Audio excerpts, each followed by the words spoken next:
If I could, there's one other acknowledgement I think we should make. Joe mentioned the support that we received from the Alberta government, and I mentioned as well that we certainly need to keep the town involved. And it was important that we recognize the town council has agreed in principle to invest in one form or another. We're still dealing with this approximately $1.5 million in our project. And so it does show that we do have the municipal support here in town for this.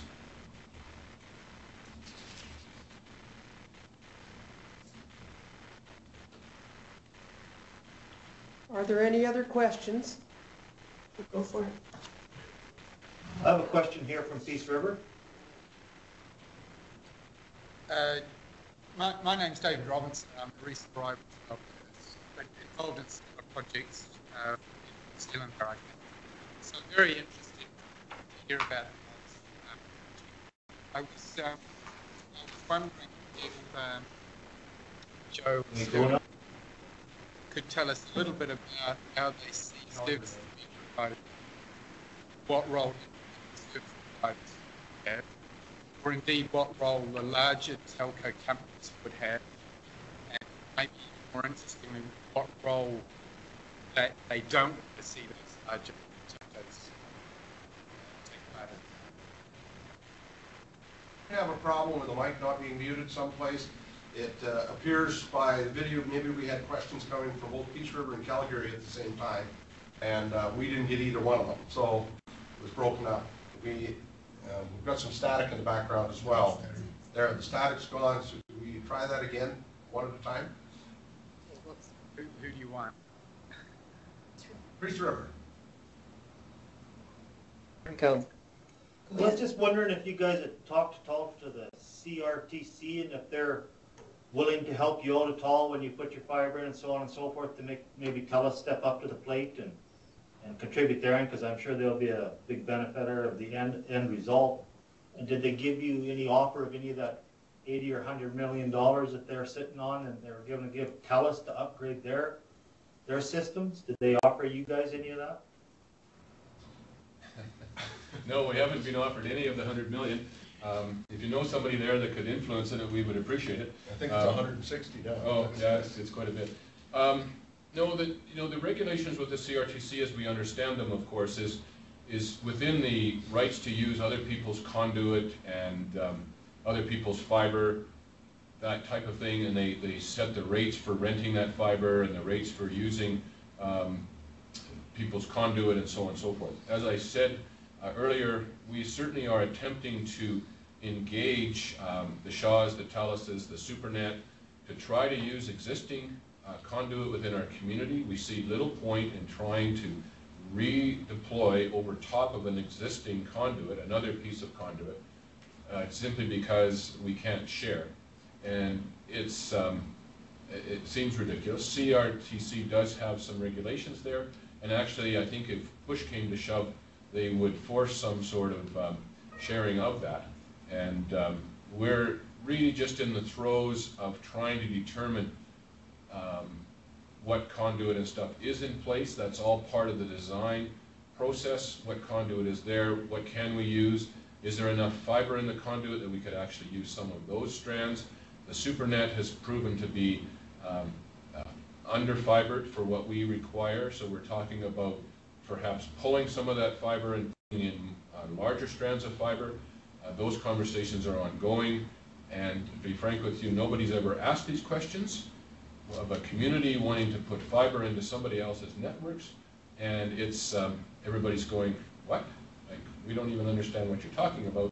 And so it takes us a while to get the conversation so that they even understand what we're asking, because they're sort of shocked by the fact that we're even doing it. So it's been a slow process, but I do believe that CRTC is somewhat on our side, although I'd like to see it thrown wide open and see what would happen. Relative to those, just relative to that $160 million that we have had discussions with TELUS on those funds, and their position continues to be that according to the regulations and direction from CRTC, that those monies are to be used for unserved communities. There's two terminologies that are out there. One is unserved and the other one is underserved. So whenever they use underserved, well, we'll jump on the bandwagon and argue the definition of that word and say that if we haven't got fiber like Calgary does, well, then we're underserved.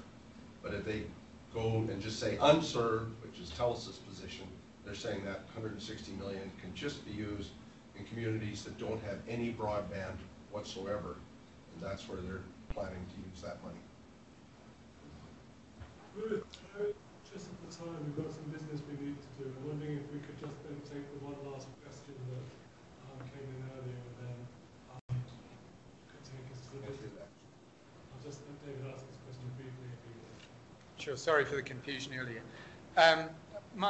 My interest was in what your ideas are about providing services over the network and what organisations might be involved in that, on what basis. You spoke earlier about your discussions with the larger telcos, sort of more at the infrastructure level, but what about in terms of providing your phone and your internet? Hi Scott, Bill Fricker. Can we add 30 minutes, please? Excuse me. It's Anita from Laklabish. I'm having to leave the meeting. Thank you for allowing me to participate in this video conference. Thank you, Anita, for being here and being part of our day.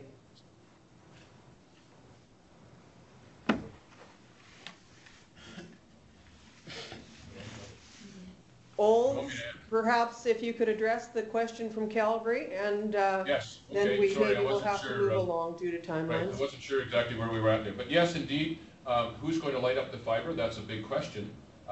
We have an open access design.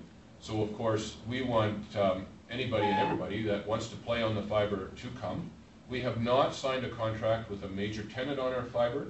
Those conversations are ongoing, both with the major telecoms, but also with companies that are starting to emerge in this market, who are quite willing to come into our community and build a head end and deliver services. So the conversations are far from being over, but the reality is, yes, we do need somebody to actually draw and push some applications down this fiber, or we're going to end up building a dark fiber network that will never have any light go down it, and that, of course, is not what we're going to do. So those conversations about application and whatnot and so forth have to be addressed and have to be solved and finalized. And I think we're solving them. I think they just have to be finalized before we actually start the build. So good question, and it's a very, very relevant thing to us. Okay. I'd like to really thank Sterling and Joe both for their input today. I know at Hannah Learning Center we've been really lucky to have had some meetings with some of their committee members from the Olds Institute before this time, and we've really been following your progress with keen interest.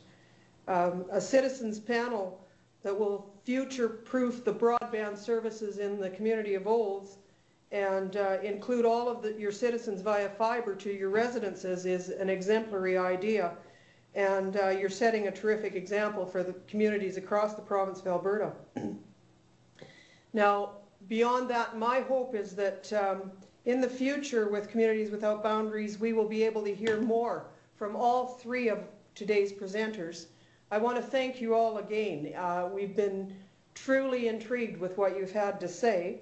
I hate to have to even be stopping the process right now, but due to timelines, I think we have to get moving along.